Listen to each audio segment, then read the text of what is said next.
Hello students. आज हम एक कॉन्सेप्ट लेके आए हैं जवाहर नवोदय विद्यालय चयन परीक्षा कक्षा 5 के लिए। जो नया कॉन्सेप्ट आया है कि उसमें कोणों के प्रकार और त्रिभुज इनको शामिल किया गया है। तो ये वीडियो आप सबके लिए बहुत ही उपयोगी होने वाली है। आप सभी इस वीडियो को ध्यान से देखेंगे और क्योंकि ये नया कॉन्सेप्ट है तो सबको पता नहीं कि कहाँ से क्वेश्चन आएंगे, बट मेरा एक ट्राई है। मैंने एक ट्राई किया कि आपको ज़्यादा से ज़्यादा कोण और कोणों के प्रकार त्रिभुज के बारे में जानकारी इस वीडियो में दे सकूं। आप सभी को इस वीडियो को पूरा देखना है और ज़्यादा से ज़्यादा बच्चों तक पहुंचाना है। जो कक्षा 6वीं में प्रवेश के लिए जवाहर नवोदय विद्यालय के फॉर्म भरे हैं उनके लिए ये वीडियो है, तो आप सभी ध्यान से देखेंगे। हम लोगों को बोला गया है कोणों के प्रकार। तो कोणों के प्रकार तो आप सभी जानते हैं। जो कोण 0 से 90 डिग्री के बीच होते हैं, इन सभी कोणों को हम बोलते हैं न्यून कोण। हिंदी में हम लोग बोलेंगे न्यून कोण और इंग्लिश में इनके नाम होंगे एक्यूट एंगल। जितने भी कोण 0 से 90 डिग्री के बीच होंगे उनका नाम होगा एक्यूट एंगल और 90 से छोटे होने चाहिए। उसके बाद एक आएगा एंगल 90 डिग्री का, 90 डिग्री का, जिसको हम हिंदी में समकोण बोलते हैं और उसका इंग्लिश में नाम होता है राइट एंगल। जो बच्चे इंग्लिश मीडियम से फॉर्म भरे हैं उनको ये पता होना चाहिए, उसे राइट एंगल यानी समकोण त्रिभुज समकोण बोलते हैं। उसके बाद आता है 90 से 180 के बीच वे सभी कोण जिनका मान 90 डिग्री से ज़्यादा है, 90 से ज़्यादा है और 180 से कम है, ऐसे कोणों को बोलते हैं हिंदी में अधिक कोण और उनको इंग्लिश में बोलते हैं ऑब्ट्यूज एंगल। उसके बाद एक कोण होता है 180 डिग्री का और 180 डिग्री के कोण को बोलते हैं हिंदी में सरल कोण, सरल, या इसका एक और नाम होता है रीजु कोण और इसका इंग्लिश में नाम होता है स्ट्रेट एंगल। आपको यहां से क्वेश्चन पूछे जा सकते हैं। स्ट्रेट एंगल, इसके साथ साथ अगर हम चाहें तो एक 360 डिग्री 360 डिग्री का एंगल जिसको हम लोग बोलते हैं संपूर्ण कोण, इसकी भी जानकारी आपको होनी चाहिए। संपूर्ण कोण या इंग्लिश में कंप्लीट एंगल, कंप्लीट एंगल, इसकी भी जानकारी आप सभी को होनी चाहिए। और एक जो छूट रहा था वो है एक ऐसा एंगल जो 180 डिग्री से तो ज़्यादा है और 360 से कम है, मीन्स 180 और 360 के बीच का एंगल है, इसे हम कहते हैं प्रतिवर्ती कोण। प्रतिवर्ती कोण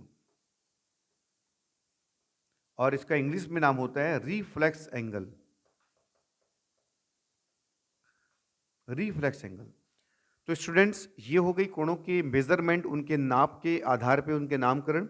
इसके साथ साथ कुछ ऐसे भी कोण हैं जहां से क्वेश्चन आ सकते हैं, तो आपको पहले इन सभी कोणों के नाम याद करने पड़ेंगे और नाम के आधार पे, उनके कोणों के नाम के आधार पे त्रिभुज भी बनते हैं। उसको थोड़ा और क्लियर करेंगे। इस वीडियो को आप अंत तक जरूर देखेंगे।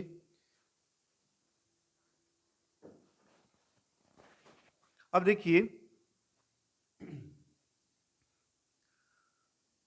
एक होता है पूरक कोण।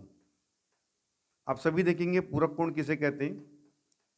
तो पूरक कोण को इंग्लिश में बोलते हैं कॉम्प्लीमेंट्री एंगल।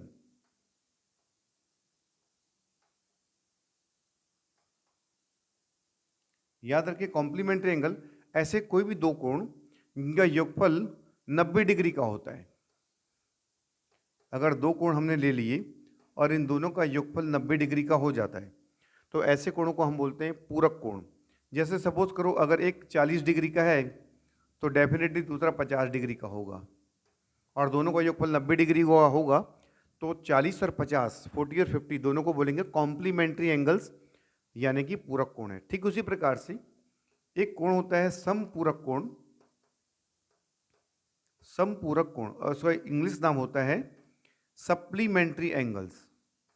तो यहां से भी क्वेश्चन इस बार आ सकते हैं। सप्लीमेंट्री एंगल्स, दो कोण ऐसे हो जिनका योगफल करने पर हमें 180 डिग्री का योगफल मिलता हो, ऐसे कोणों का नाम होगा संपूरक कोण। अगर मान लो एक 80 डिग्री का है तो निश्चित ही दूसरा होगा 100 डिग्री का। तो 100 और 80 इन दोनों कोणों के समूह को बोलेंगे संपूरक कोण।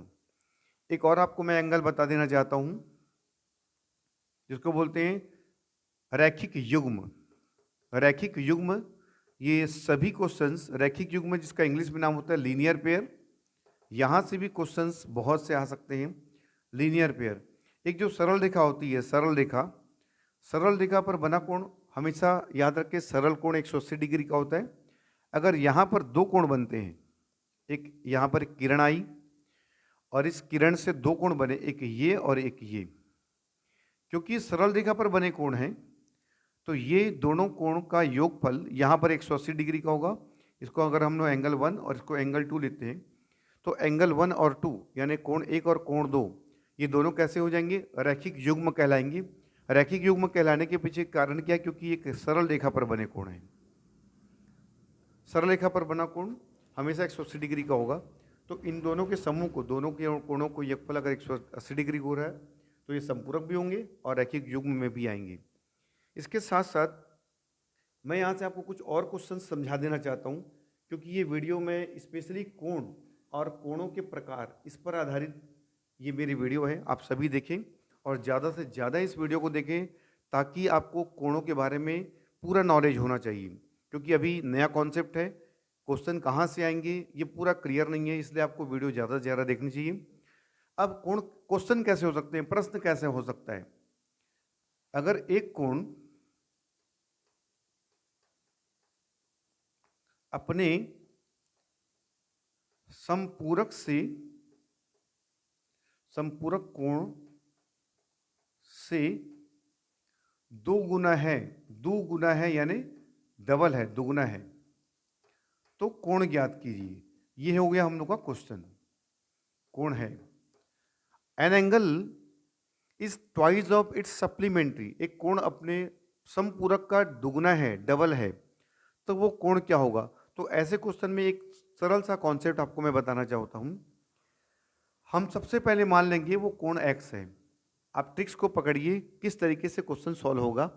बहुत टफ नहीं है, बहुत इजी है, लेकिन आपको मैं एक तरीका बता रहा हूँ। हम मान लेंगे जो हम लोग को कोण निकालना था, जो हमको कोण ज्ञात करना था, जो फाइंड करना था, वो x है।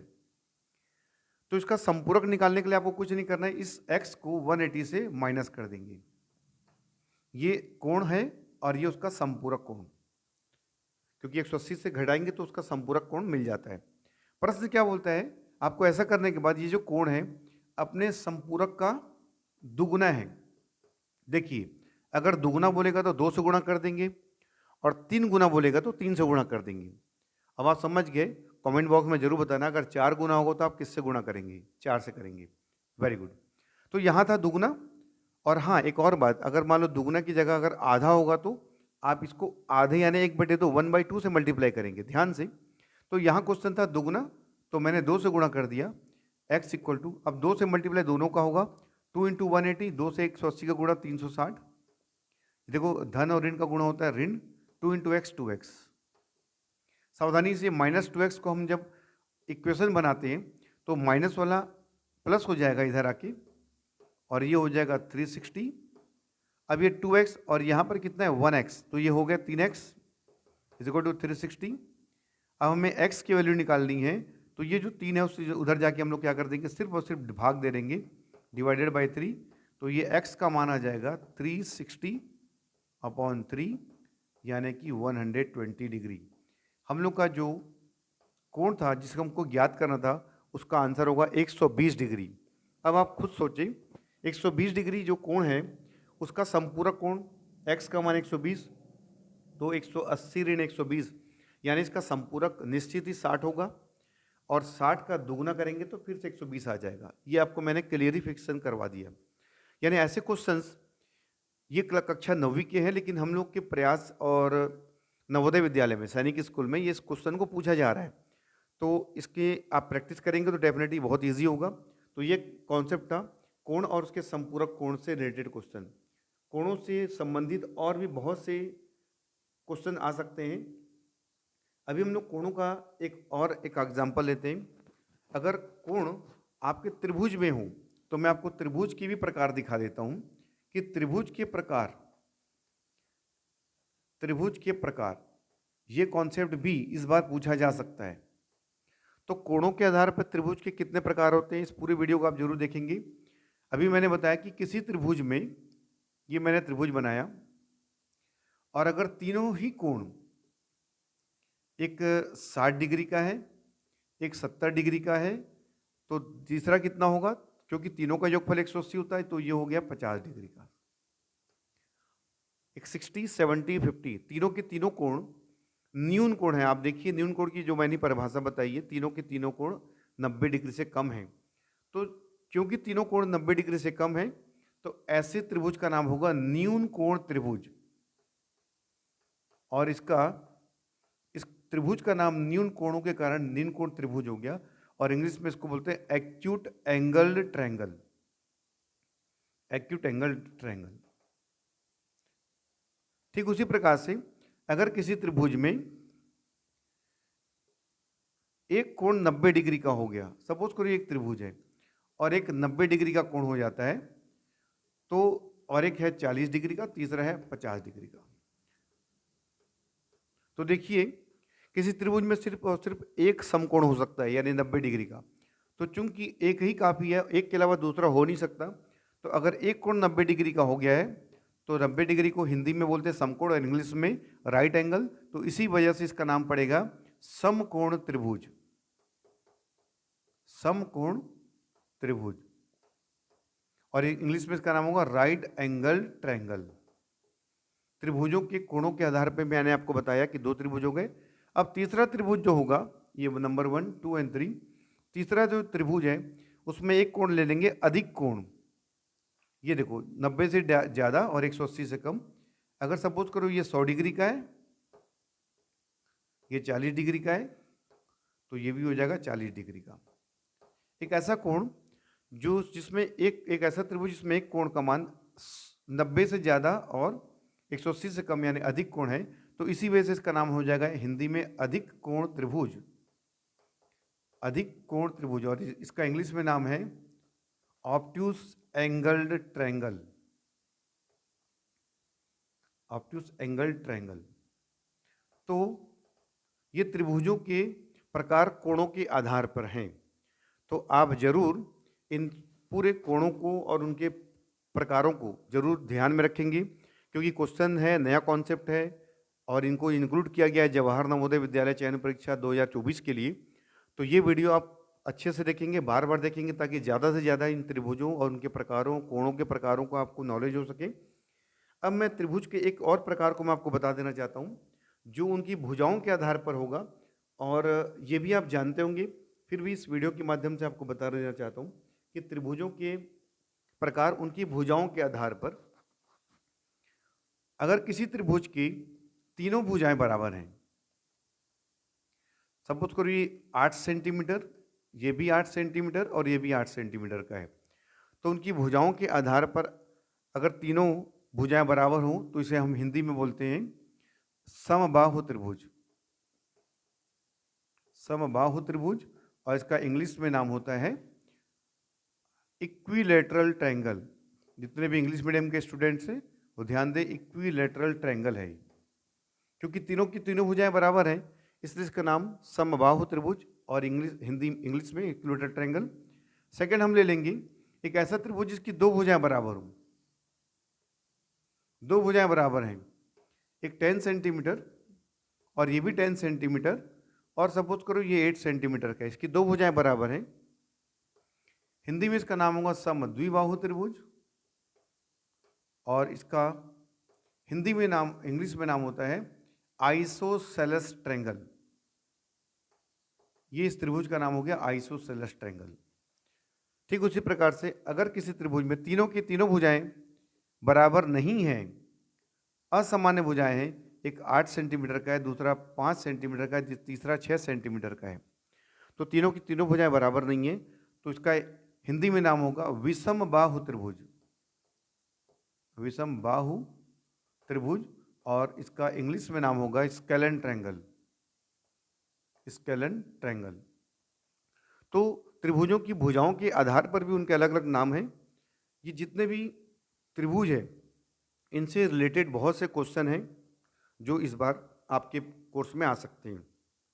तो उम्मीद करता हूँ आप इस वीडियो को बार बार देखेंगे और ज़्यादा से ज़्यादा इन त्रिभुजों कोणों के प्रकारों को अध्ययन करेंगे और आगे एग्जाम में अच्छे से परफॉर्म करेंगे। Okay, thank you.